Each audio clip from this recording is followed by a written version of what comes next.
One of the strong arguments for investing in cryptocurrencies is that they are inflation-proof and a strong store of value, unlike fiat money that can be printed.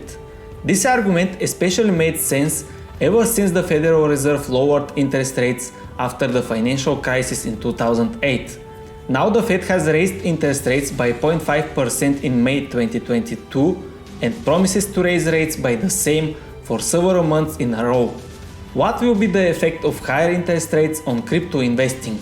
Interest rates across the US economy are beginning to tick up. The era of free money is over. Why the Fed is raising interest rates is clear: to take control of the highest inflation rate we've ever seen in the last decades.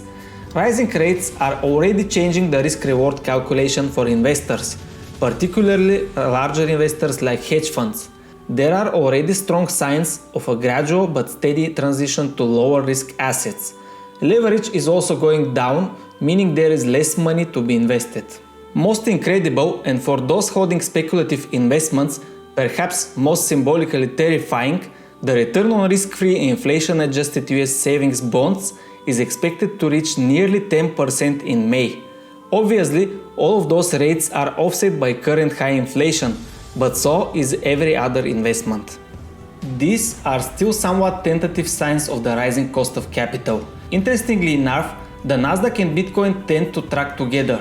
Since the Fed announced its May 2022 rate increase, Bitcoin has fallen more than 20% against the dollar, while the Nasdaq has fallen nearly 10%. Markets are forward-looking.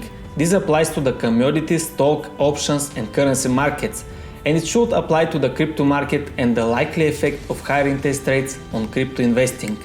Looking ahead, it is likely that the Fed will keep raising rates for months to come. The dollar will continue to strengthen and the Nasdaq as well as the cryptocurrencies are likely to keep falling. Both of these investments have benefited from low interest rates and the belief that they will keep going up virtually forever. But we have to watch out. At some point they will diverge because companies in Nasdaq like Apple, Microsoft, Amazon, Tesla and Nvidia make things or do things that make money. These companies have fundamental value outside of their speculative value. The problem with cryptocurrencies is that their fundamental value as a means of exchange has been eclipsed by their speculative value. Where the fundamental value is remains to be seen. It will become clear as interest rates go up and markets fall. Crypto price moves are impossible to predict at the best of time, let alone when the market's entering uncharted waters, upping the risk level for traders thinking to buy the dip. We've never seen crypto in a recession and it's anyone's guess what will happen. With all this said, we can say there are tough times ahead of us crypto investors. But I am certain of one thing: crypto is here to stay. Do you think Bitcoin is going to take a deep dive in the next few months? Let me know in the comments below.